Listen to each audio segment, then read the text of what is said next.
railways are the arteries of industrial Britain's trade. Day and night they work, feeding her factories, feeding her people.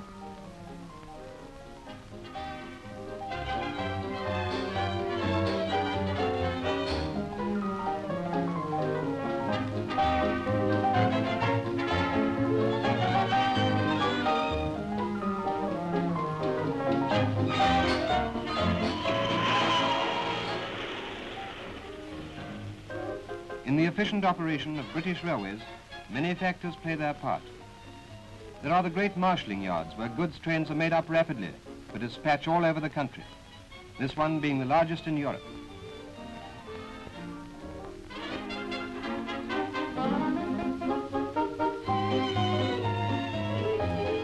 In developing dock facilities for the import and export trades, the railways have become the greatest dock owners in the world.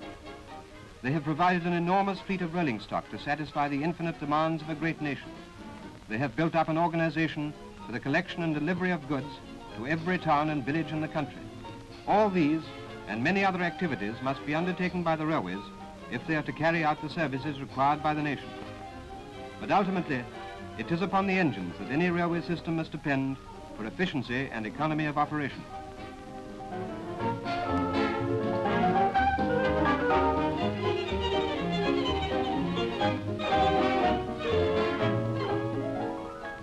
Since that date, British engineers have been designing engines for railways all over the world, built by workmen with this great tradition of engine building behind them.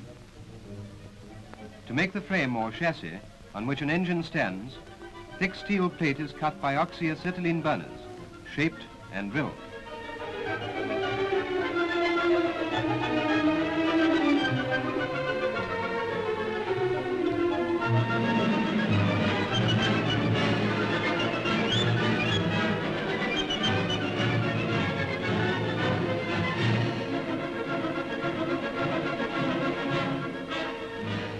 While the sides of the frame are being finished off, other flat steel plates are bent by the pressure of hydraulic rollers, slowly curved to form the circular boiler plates.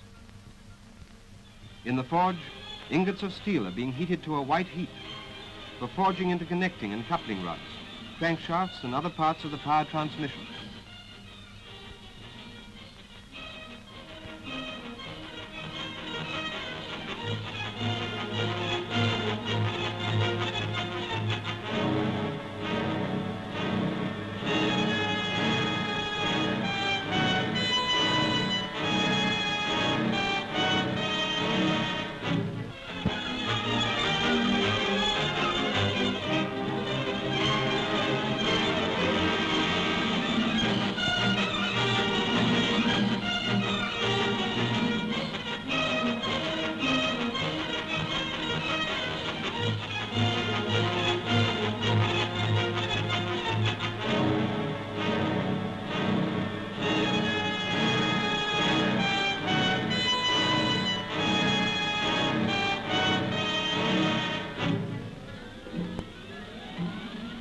Beaten from the white-hot metal, the forging of a connecting rod is ready for machining. In the boiler shop, the boiler plate, not long ago a flat sheet of steel, is almost completed. The boiler plates are assembled. The frame of the firebox attached to the boiler. Onto this frame is fitted the firebox cover. Then the whole assembly is joined by riveting.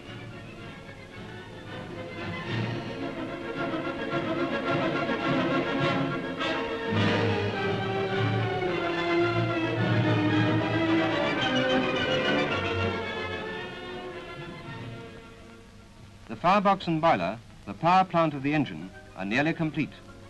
In the machine shop are being made the component parts that will transfer that power to the driving wheels, the cylinder blocks, the pistons that will fit into them, the coupling rod forging is being drilled, and the complicated valve gear is being ground.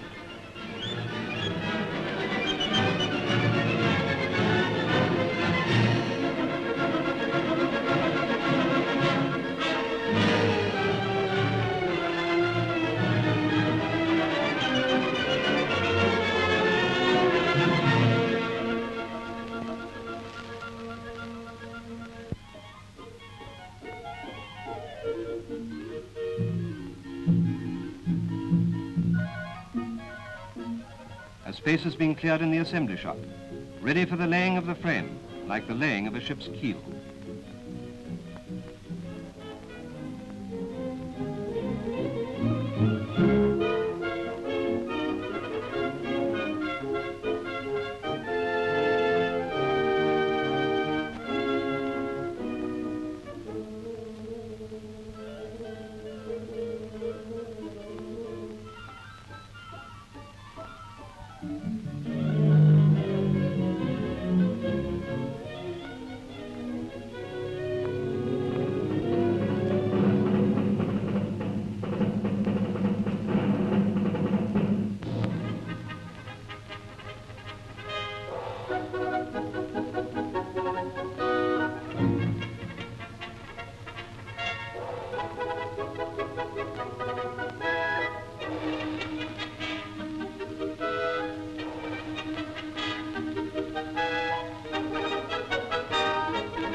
When all these boiler components have been fitted, then the completed boiler, the firebox, the driver's cab, already mounted on the chassis, are dropped onto the driving wheels and bogie.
Number 56 is ready. British engineers built the first locomotive over 100 years ago. British skill and British steel have made our engines preeminent throughout the world. This is the lesson of a century's experience.